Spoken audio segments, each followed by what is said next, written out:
हरिओम. पसायदान. योगदास श्री जयगणेश जोशी यांनी केलेले निरूपण.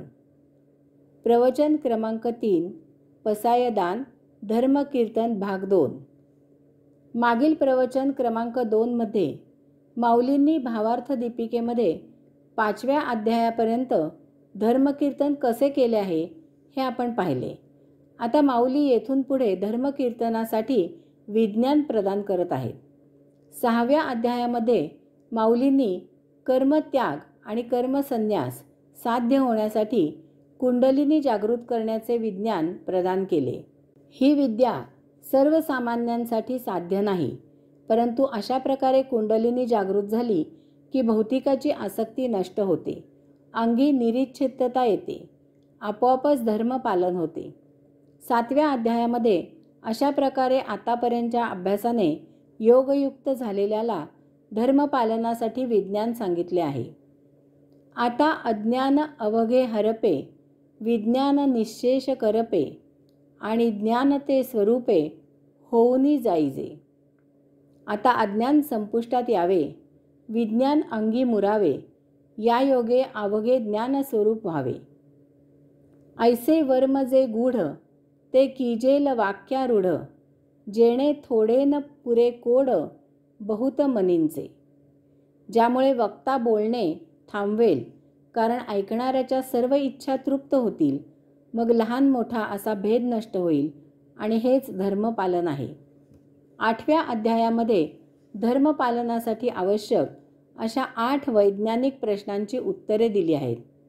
1 ब्रह्म, 2 अध्यात्म, 3 कर्म, 4 आधिभूत, 5 आधिदैव, 6 आधियज्ञ म्हणजे काय हे 6 प्रश्न, आणि 7 देही कोण निवास करतो, 8 योगी अंतःकाळी देहीला कसा ओळखतो, या आणखी 2 प्रश्नांची मिळून एकूण 8 प्रश्नांची उत्तरे दिली आहेत. 9व्या अध्यायाचे नावच आहे राजविद्या राजगुह्ययोग. हे ज्ञान कसे आहे माऊली निरूपण करतात. आणि धर्माचे निजधाम, तेवीची उत्तमाचे उत्तम, पै जया येता नाही काम, जन्मांतराचे. हे ज्ञान धर्माचे मूळ, धर्माचे स्वतःचे मूलभूत स्थान आहे. हे उत्तमातील सर्वोत्तम आहे. ते प्राप्त झाले असता पुन्हा जन्माला यायचे प्रयोजन उरत नाही. अशा ज्ञानाने धर्मपालन सहजच होते. त्यायोगे संचित प्रारब्ध समाप्त होते आणि मुक्तीची यात्रा मार्गस्थ होते. हे ज्ञान प्राप्त झाले की अनावश्यक उपभोगांची इच्छाच संपुष्टात येते. उपभोगांच्या काठाच्या अलीकडे चित्त उभे राहिले की ते तेथेच आनंदाने भरून जाते. या योगे कष्ट न घेता ते प्राप्त केव्हा झाले ते आपल्यालाही उमजत नाही. याचे दुसरे नाव ब्रह्म असे आहे. या ज्ञानाची महती अशी आहे की ते हाताळले असता नाश पावत नाही आणि अनुभवल्यामुळे कमी होत नाही किंवा विटतही नाही.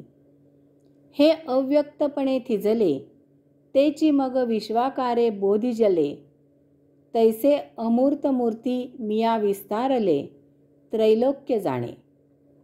हे अव्यक्तपणे गोठलेले असते, तेच विश्वाच्या रूपाने पसरते. अशा प्रकारे अव्यक्त रूप असलेला जो मी, तोच त्रैलोक्याच्या रूपाने विस्तार पावलो आहे. सर्व भूतमात्रे माझ्या आश्रयावर भासमान होतात, परंतु मी त्यांच्या आश्रयावर नाही. मी मूलतः अखंड आहे, परंतु अज्ञानाने कल्पनेने माझ्या ठिकाणी निरनिराळी भूते आहेत असे भासते. परंतु अज्ञान, कल्पना, माया ज्ञानाने जाणली की भूताभासही संपतो, की पुन्हा माझ्या सानिध्याने पुन्हा प्रकृतीपासून पुन्हा उत्पत्ती होते.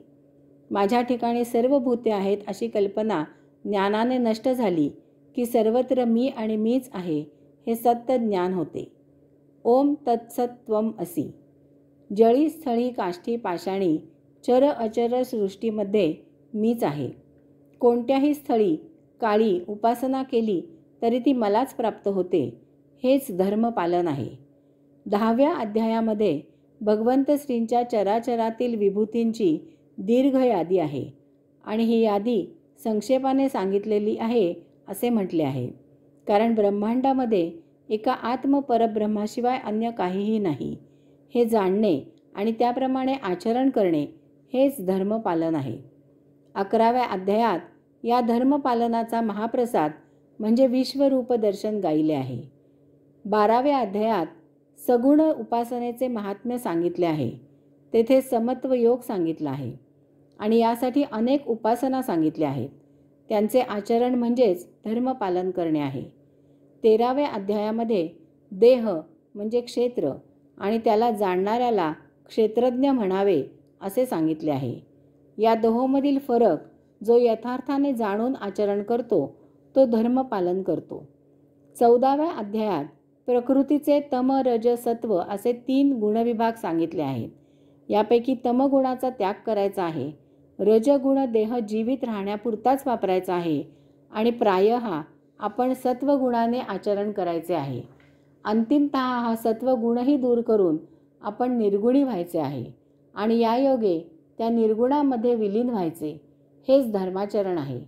15व्या अध्यायायोगे धर्मपालनाने त्या विश्वेश्वराचा शोध घ्यायचा आणि पुरुषोत्तम योग जुळवून आणायचा, निजधामी यात्रा पूर्ण करायची.